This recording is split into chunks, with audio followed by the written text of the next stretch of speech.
Hi there, welcome to Nomadic Diaries. We're the podcast that takes you on journeys through the lives of those who have already embraced the international lifestyles. Whether you're an expat, a digital nomad, or someone who's dreaming of those lifestyles, this is your passport to a world of insight. We dive deep into the hearts and minds of the overseas lifestyle professionals, the authors, and researchers. Join us in this fun adventure as we deconstruct all the elements of expat and nomadic lifestyles, one captivating story at a time.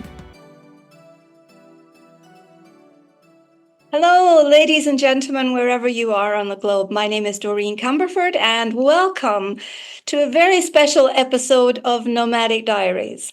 It is my pleasure today to introduce Marilyn Gardner, who is an author and a long-term, I hate to use that term, Marilyn, but she has been a serial expat and a serial repatriator over the decades. Welcome, Marilyn Gardner. Thank you, Doreen. It is such a pleasure to be here.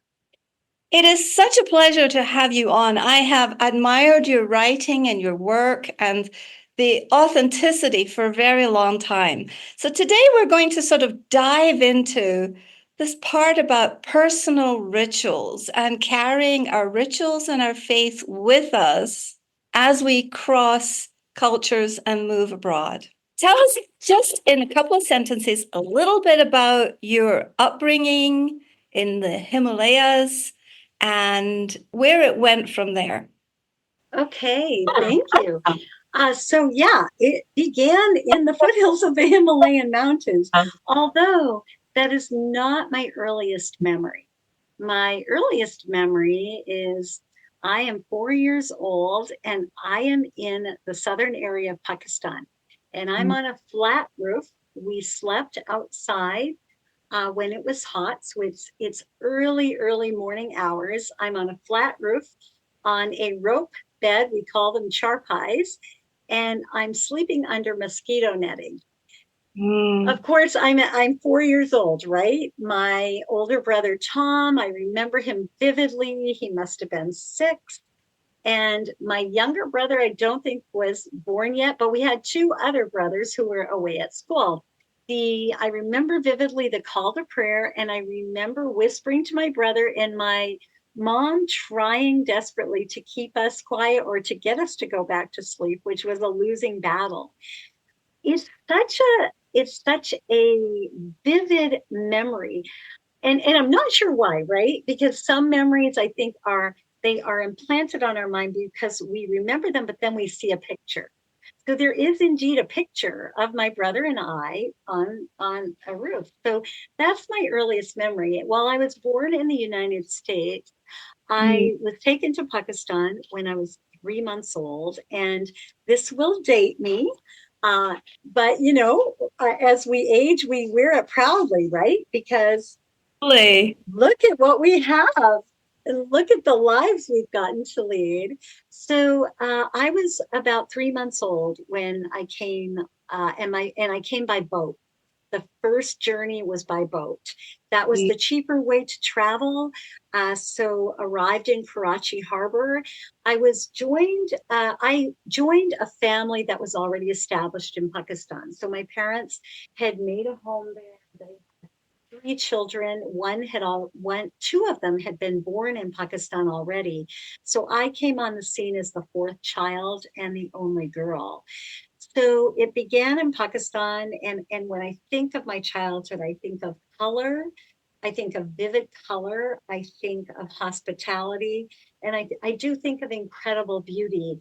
I would learn later how complicated Pakistan was and how complicated the Western connection with Pakistan was.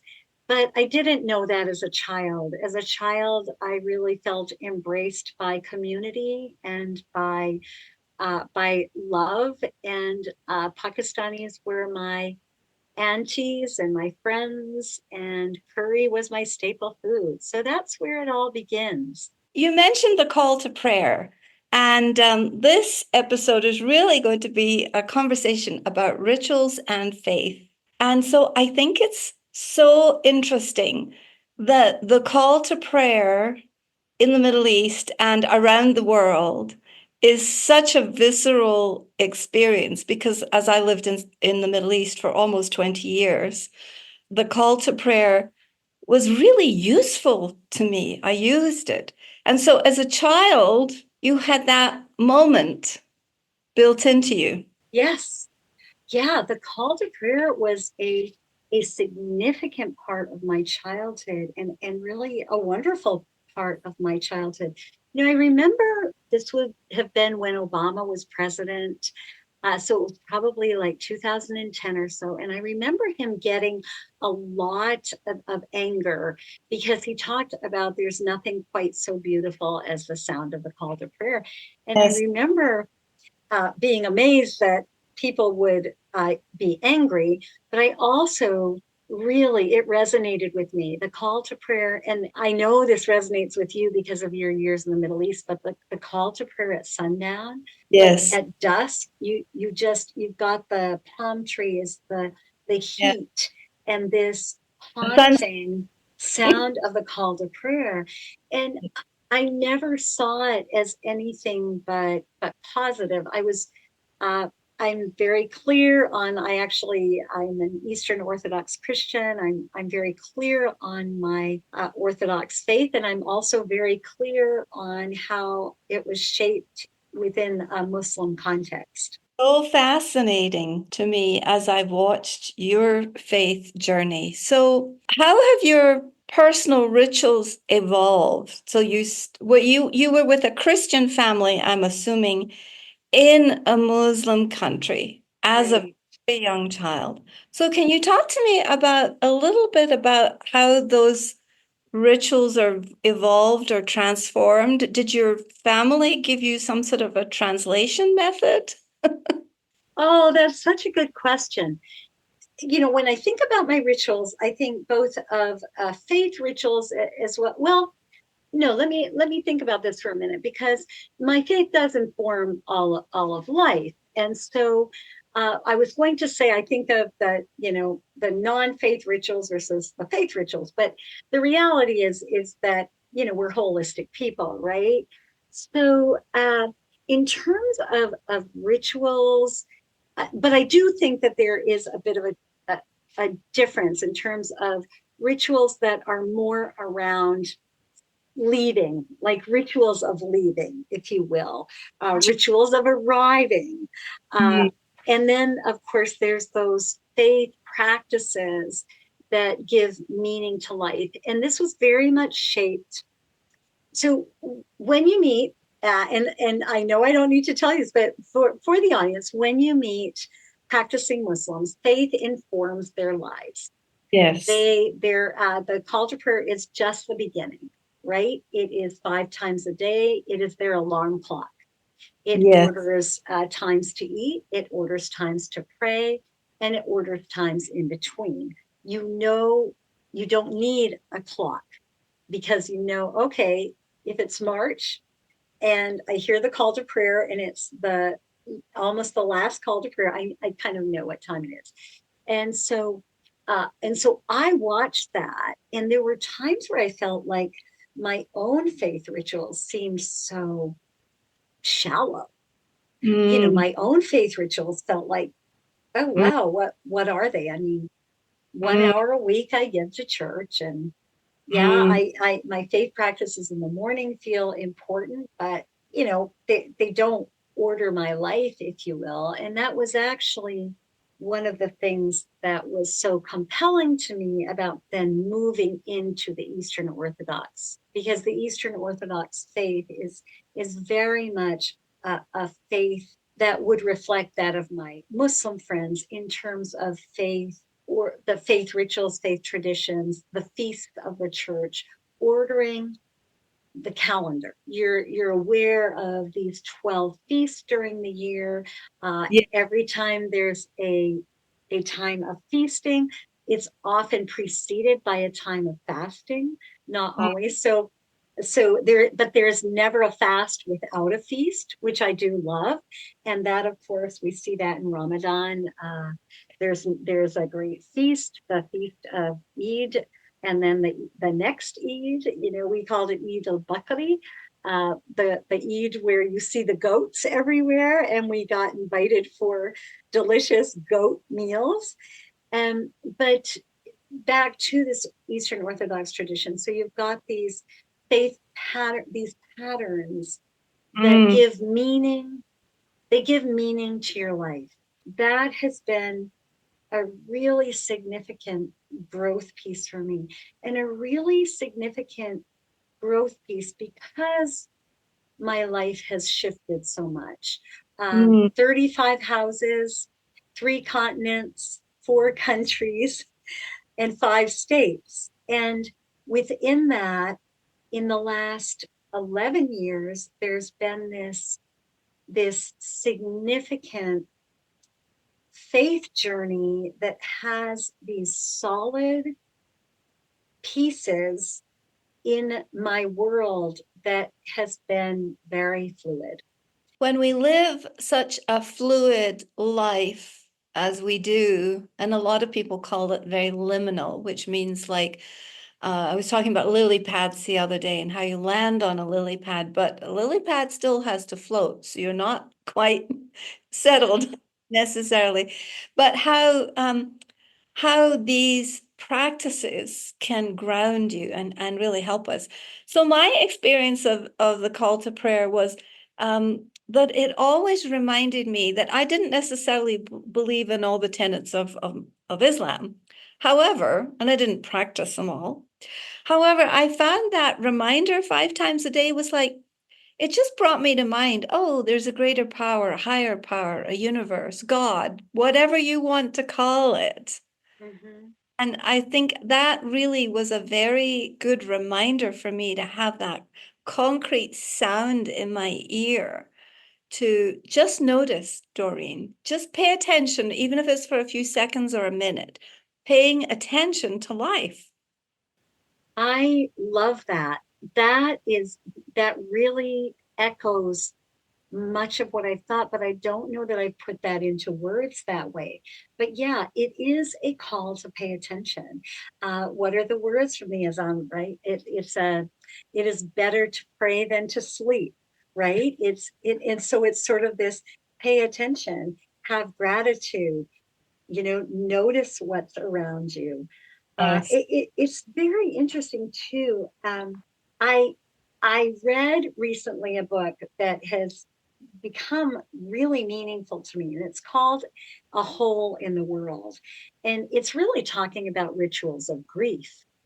And while the focus is more on grief from death, the author, also talks about other grief.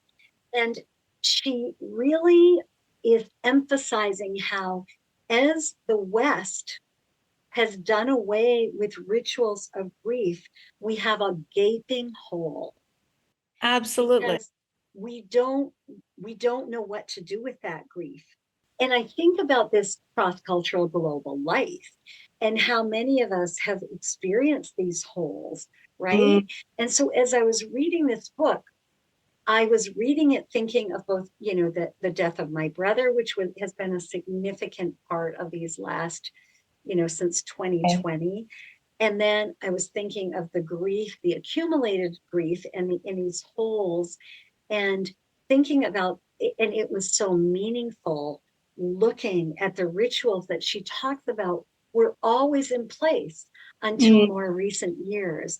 And she says, when we abandoned our rituals, we left a gaping hole in our experiences in grief, in our rush to arrive at the hoped for destination. We forgot the journey and lost our way. And that is such a powerful, powerful quote to me. And I think about, and that's where the cross cultural life really feels tied into all this, right?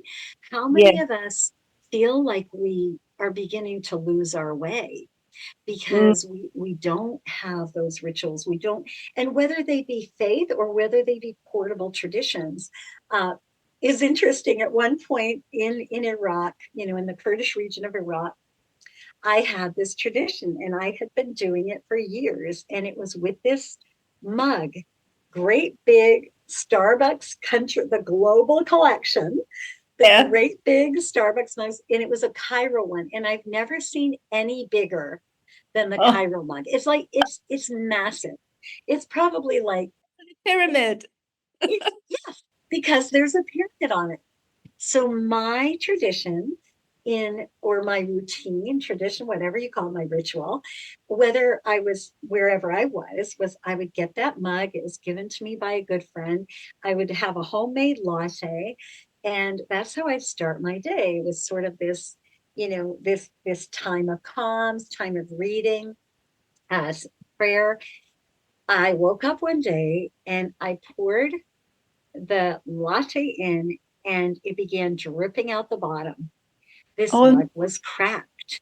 oh, It was an overwhelming feeling of sadness. I realized that these things, they aren't just nothing, right? They, like, we hold on to them again because they give us a pattern, they give us meaning in a shifting world. I had my mug. So, I end up, I mean, it was completely unfixable. I ended up putting pens in it. I could not throw it away. Uh, but that portable tradition was so important to me since my life had changed so much and I was in everything new, but I could have this. I think faith rituals can be like that as well. so that gave you an experience of grounding. Absolutely.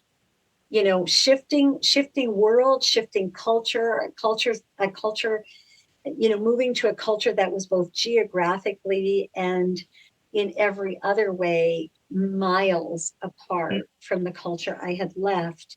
And yet this was something that was familiar in both places. I wrote a course year before last or 2 years ago on the subject of expats and dying overseas and how to prepare oneself and um, prepare oneself for that journey. I should send you what I wrote. I, you know what? I was looking for something like that when my brother died because Oh, he died in Thailand. He lived a global life and he died in Thailand. And I remember thinking, who prepares you for this? Let's be getting involved, the local laws, the mhm. hospital, all of it.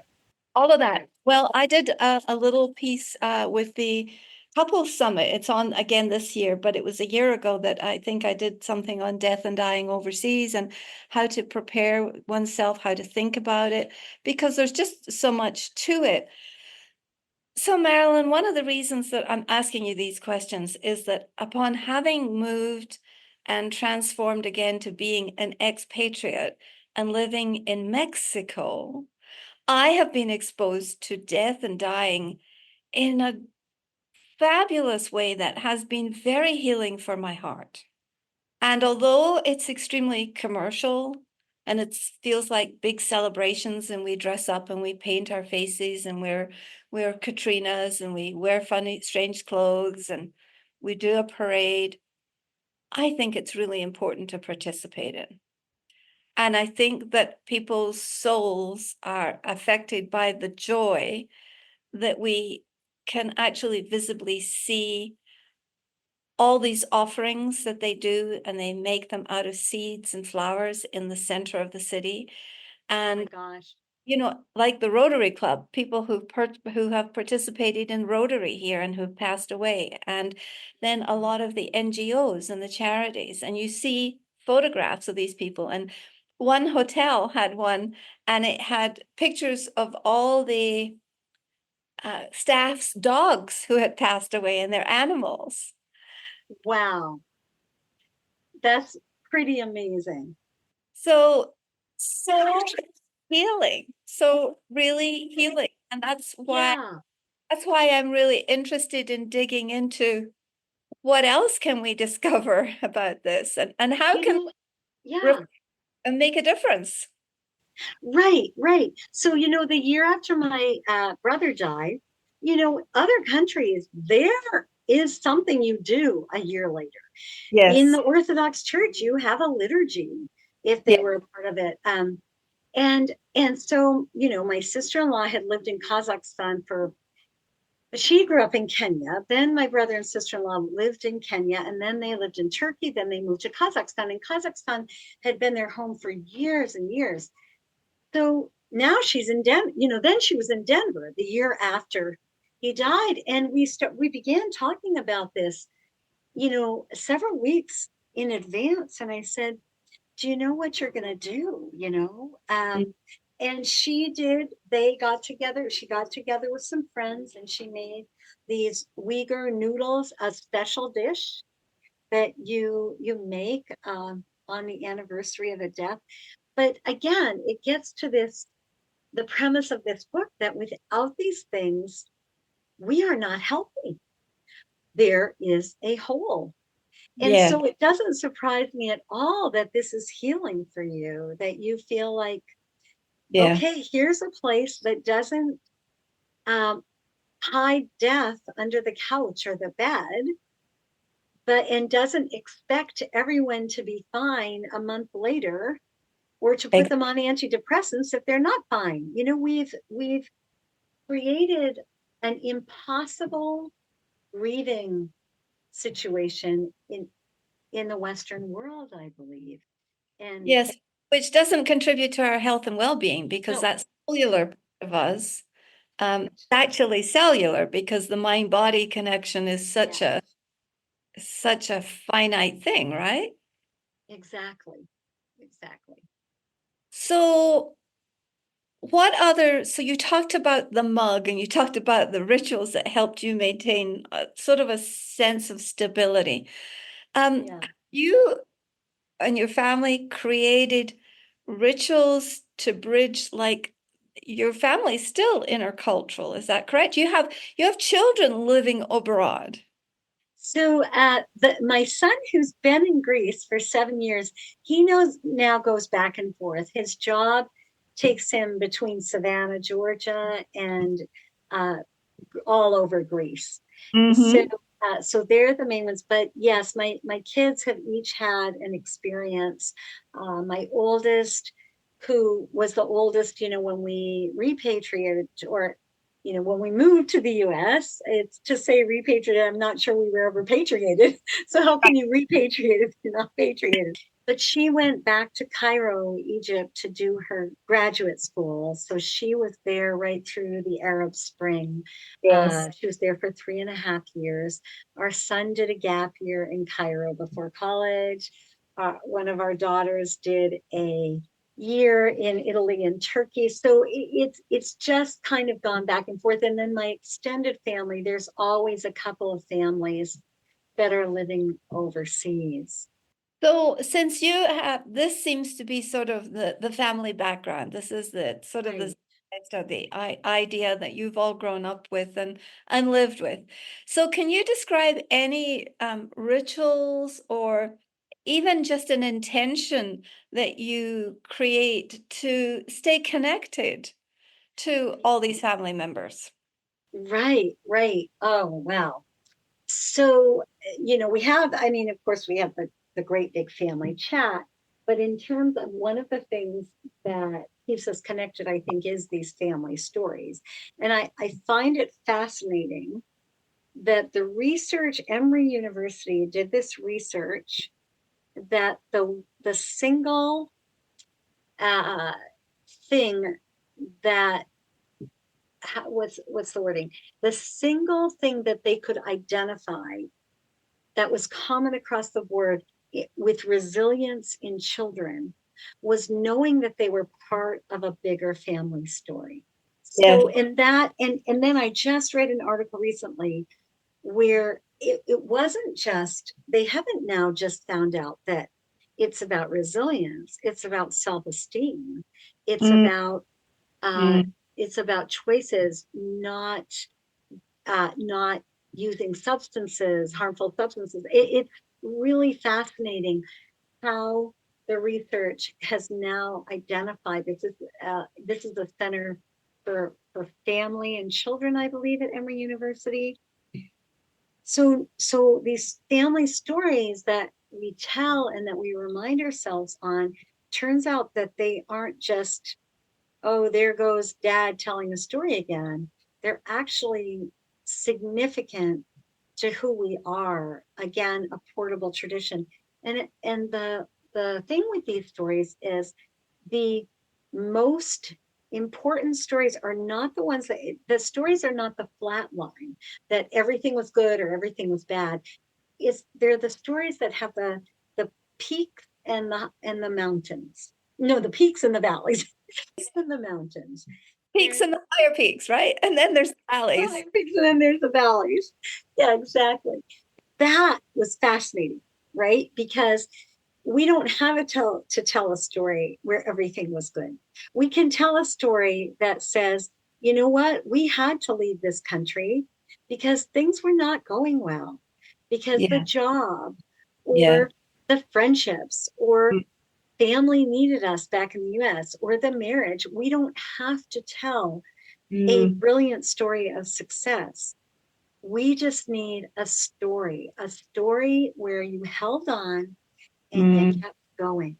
And I do, and that has been, it's been really important to me to have that.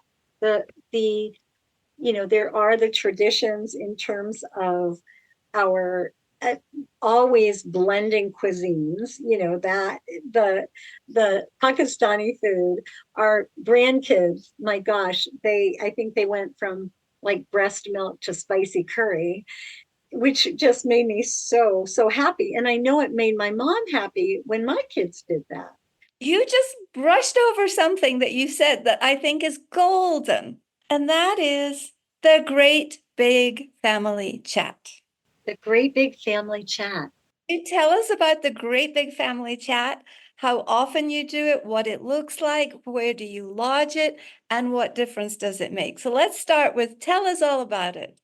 Okay, the great big family chat. So that has been an absolute gift. It began during COVID. We actually didn't have it when we were in Iraq, which I have big regrets on, but during COVID. And it began when we were all, I think, on the same, like, I think we all had iPhones. So then it was easy, right? We could just do kind of a chat there. We fiddled around with it. It's been on Signal, it's been on WhatsApp, it's been on all these different platforms. Which one do you like? So the one we're using now, actually, we have a Signal one that is still active, and then WhatsApp. Okay. And through this, it's pretty amazing how frequently we communicate. And it will be, for instance, it is a great example. Yesterday was our second grandson's birthday. So our oldest daughter sends us a picture of him having breakfast in bed on his birthday. Now that's something I did with my kids. On their birthdays, they got breakfast in bed from the time they were like 5 until they left home. So there's Samuel having breakfast in bed. So of course, this makes me deeply, deeply happy. He's about the age that I remember getting a picture of Micah in Cairo. So my third child in Cairo getting breakfast in bed. And they're both bare chested, these like 5-year-old, 6-year-old bodies. And so the picture of Samuel comes, and then my husband posts the picture of Micah. And all of these memories come up. Oh, I remember that Lego because it was the breakfast and then it was the present. And I remember that Lego. I remember we bought it at duty-free shop in Cairo, and it was so expensive, but it was worth it. And Mike is saying that was my favorite Lego. There was that trap door. You get this picture, right? Something so seemingly mundane, but it keeps the connections. We will get someone will be out, and they'll be out at a restaurant and they'll see something on a menu or run into an old friend, and this was very meaningful. In October, I went back to Egypt. I was speaking for a couple groups, and I got the chance to have, some free time. I was driving from the Nile in this area of Cairo called Maadi. And I'm suddenly like, Marty, to my friend, Marty, this was our street. Like, this is our house. She said, hey, you want to stop? Because she was there. She's still in Cairo. And hey, you want to stop? And I said, yes. So she finds a place to park, which is practically an impossibility, or she pulls up beside another car that's parked in the wrong place. And it's all good. And I go back and I can't get in the gate. It's locked. It has a whole different security system than when we lived there. But I raised my arms way above my head, put my phone up there, and took a picture of that yard. I was able to take a picture of the yard, and then I was able to do it again from kind of the front. We lived in this downstairs flat, but it had two levels, a postage stamp yard with banana trees and flame trees, and we absolutely loved it. So I send back this picture, and all these memories emerge. Oh, I remember those banana trees, but why did they take them so many down? It was such a gift. It was a gift of connection. It was a gift of memory. And it was a reminder that there is so much grace in these spaces that we live in. When we can go back and see them and be reminded that these parts of our lives existed, even though we sometimes feel like, what was that all about? It's a gift. I think it keeps us grounded. I think it keeps us cool. And it keeps us remembering that these things were meaningful, and they are meaningful. They are meaningful. Well, that's a great story. So I think this is just a note to listeners that I think the Great Big Family Chat is a fabulous thing for everyone who is in a distant community, in a distant family. I have a family chat that was started by my cousins in Scotland, and I spent time with them just a few weeks ago for the first time since COVID, and the family chat was set up in COVID. But that has given me my sense of connection to my family. Otherwise, I would have felt very disconnected from Scotland. And we have new grandbabies, we have new spouses, there are new partners, there's new houses, there's new locations, there's new everything to process. And without having that family chat, there would not have been that easy landing and sense of connection and just fitting back into the family without it. I cannot agree more. That is exactly what I found. I found that the kids are connected in ways they were not before. With They each don't other. with Yes. each other. They Yes. don't have to go through us. Yes. They have this chat. As you said, you've got the pictures, whether they be a first day of school or school pictures where you're just laughing together at how terrible they are, whether it be a trip, no matter what it is, it feels incredibly precious. And you're right, it grounds you so that then when you see each other, you just communicated on this chat, not this big, It's not like, awkward. It's yeah, easy it's because not this big sense of awkwardness, right? yeah, there's no sense of awkwardness. Yeah. Exactly. So we talked about the role of rituals and things like connection in psychological grounding. What about, do you think that cross-cultural transitions can build our spiritual resilience? I ask this because I frequently sense that there's something missed out of the research, the literature, the conversation that we have in expatriate circles regarding um, connecting and using our faith and actually transporting it across boundaries. Right, right. I mean, I have certainly found it so. I have certainly found that the solidness of faith, that the historicity of faith, that the The feasts are not going to change. The feasts of the church will not change. They are transferable. And of course, if you've got, something like, in this case, Eastern Orthodoxy, you've got Greeks, Lebanese, Macedonians, Bulgarians, Romanians. It's a broad world there. And even though each country and the way the faith is practiced might have different cultural elements, there are things that are the same. There's liturgy that is the same. There's that everyone celebrates Pascha on the same day. So yeah, I think that again, if we think of things that ground us, if we think of this whole idea that I just talked about being part of a bigger story, Yes. faith certainly fits into that picture, right? Because anytime you're a part of something that's bigger than yourself, you're tethered in a way that you're not if you're an individual. I actually wrote something yesterday that we've exchanged the fellowship of community for the isolation and autonomy of individualism. And I feel that in my soul, being in a place where I see so many disconnected. And of course, in the US, we know there's a loneliness epidemic. The prime minister created a governmental position, the minister of loneliness. That should tell us something, right? To simplify this, for people who are not, say, faith-based, but are curious, faith curious, do you think faith is sort of a cultural superpower?